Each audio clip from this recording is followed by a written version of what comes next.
রাধে রাধে, রাধে কৃষ্ণা। পায়েলের মিষ্টি গোপু চ্যানেলে সকল ভক্তদের জানাই অনেক অনেক স্বাগত। বন্ধুরা, আজকের আমি নিয়ে এসেছি নতুন একটি ভিডিও আপনাদের সামনে। তো বন্ধুরা, আমরা তো শনিদেবের পুজো করে থাকি। তো সারা বছর ধরে আমরা শনিদেবের পুজো করে থাকি। তো শনিদেবের পুজোর বিশেষ কিছু নিয়ম বিধি রয়েছে, সেই সম্পর্কে আজকের আমার এই ভিডিওটি। আরও একটি নতুন পর্বে আপনাদের স্বাগত। আশা করি আপনারা ভালো আছেন, সুস্থ আছেন। তো বন্ধুরা, আমরা সকলেই জানি যে শ্রাবণ মাসে বাবা বড় ঠাকুরের পুজো হয়, কারণ এটি হলো জন্ম মাস। তো শ্রাবণ মাস হলো বাবা বড় ঠাকুরের খুবই প্রিয় একটি মাস।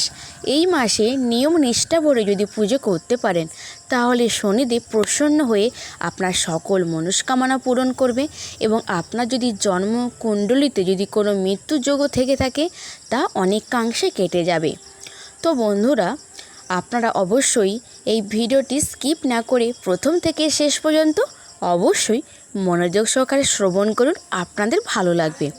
আর যদি কোনো বন্ধু আমার এই চ্যানেলে নতুন হয়ে থাকেন, অবশ্যই লাইক, কমেন্ট, শেয়ার এবং সাবস্ক্রাইব করতে একদম ভুলবেন না।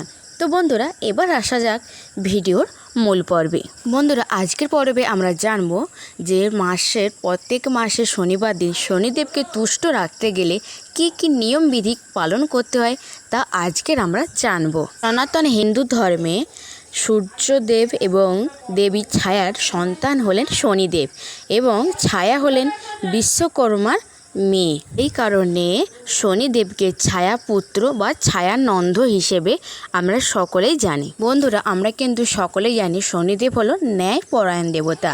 উনি ন্যায়ের দেবতা। যেখানে অন্যায় হয় শনিদেব তা পছন্দ করেন না, তার মোকাবিলা করেন এবং তার আচারবিধি বা তার নিয়ম মেনে তার উপর তিনি রুষ্ট হন এবং তার ন্যায় দিয়ে থাকেন। হতে পারে তার হয়তো সাড়ে সাতিও দিতে পারে বা কোনো দোষ ত্রুটি যে থেকে থাকে, তাহলে শনিদেবের উদ্দেশ্যে। প্রত্যেকটি মানুষের জীবনে শনিদেবের প্রভাব রয়েছে। তো বন্ধুরা, আমরা কিন্তু সকলেই জানি শনিদেবকে তুষ্ট করতে গেলেও কিন্তু হনুমানজির পুজো করা উচিত।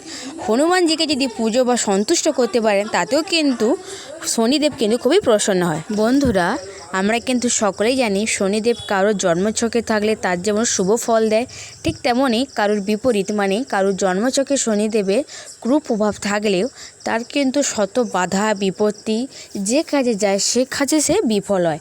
তো বন্ধুরা, শনিদেব কিন্তু ন্যায়ের দেবতা। ঠিক তেমনই যে শনিদেবের আশীর্বাদ যার উপরে থাকে তার সুখ শান্তি সর্বদা বজায় থাকে, যে কাজে যায় সফলতা হয়। আর শনিদেবের কুদৃষ্টি যার উপরে থাকে, যতই তিনি কষ্ট করুক বা যাই করুক, কিছুতে তিনি সুখ ভোগ করতে পারেন না। দেবকে সন্তুষ্ট করতে গেলে অবশ্যই আপনাদের শুক্রবার দিন নিরামিষ ভোজন করতে হবে এবং শনি মন্দিরে গিয়ে শনিদেবের পূজা অর্চনা করতে হবে এবং অবশ্যই চেষ্টা করবেন আপনারা সুষ্ঠু এবং নিষ্ঠা ভক্তি সহকারে শনিদেবের পুজো করতে। শনিদেবের প্রিয় রং হলো কালো আর নীল। নীল ফুলের অপরাজিতার মালা আপনি যদি শনিদেবকে নিবেদন করতে পারেন, তাও কিন্তু খুবই ভালো এবং শনিদেব কিন্তু সাদা বাতাসায় খুবই সন্তুষ্ট হয়। আর শনি পুজোর দিন অবশ্যই আপনারা কালো তিল শনিদেবকে অর্পণ করবেন এবং একটি সর্ষে তেলের প্রদীপ অবশ্যই শনিদেবকে আরতি করবেন। আরেকটা কথা বন্ধুরা, আপনারা যখন শনিদেবের পুজো দেবেন তখনই তার চোখের দিকে একদম তাকাবেন না, কারণ তার দৃষ্টি সব সময় আমাদের প্রাণীকুলে প্রত্যেকের জীবের উপরই থাকে। চেষ্টা করবেন তার পদতলের দিকে তাকিয়ে পুজো দেওয়ার। আপনারা চেষ্টা করবেন শনিবার দিন অবশ্যই সকাল সকাল ঘুম থেকে উঠে স্নান সেরে শুদ্ধ বস্ত্র পরিধান করবেন আর গঙ্গা জল একটু স্নানের জলে 2 ফোঁটা মিশিয়ে সেই জলে স্নান করবেন। বন্ধুরা, আর শনিদেবের পুজোর সময় অবশ্যই আপনারা মনে মনে শনিদেবের নামে ব্রত রাখবেন, তা অবশ্যই বড় ঠাকুরকে বলবেন। একটা কথা বন্ধুরা, আপনারা শনিবার দিন অবশ্যই চেষ্টা করবেন হনুমান চল্লিশা পাঠ করতে। আর এই শনিবার দিন কোনো দুস্থ গরিব মানুষকে কিছু খাদ্য বা কিছু টাকা অবশ্যই দান করবেন। এতেও কিন্তু আপনার উপর যে কুপ্রভাব রয়েছে তা অনেকাংশে কেটে যায়। আর একটা কথা বন্ধুরা, অবশ্যই আপনারা সুগন্ধি ফুল অবশ্যই দেবেন এবং আপনার সাধ্যর মতন ফুল ফল মিষ্টি দিয়ে বাবা শনিদেবের পুজো করবেন। রাবণের হাত থেকে শনিদেবকে রক্ষা করেছিল পবন পুত্র হনুমান। তাই কথিত রয়েছে যে আপনারা যদি শনিবার দিন যদি হনুমানজির পুজো পাঠ করেন বা তার চাল্লিশা পাঠ করেন তাহলে কিন্তু শুভ। আর যদি কখনো রাস্তাঘাটে যদি আপনারা কোনো হনুমানকে দেখতে পান অবশ্যই তাকে কোনো কলা খাওয়াবেন, এতেও কিন্তু শুভ ফল পাওয়া যায়।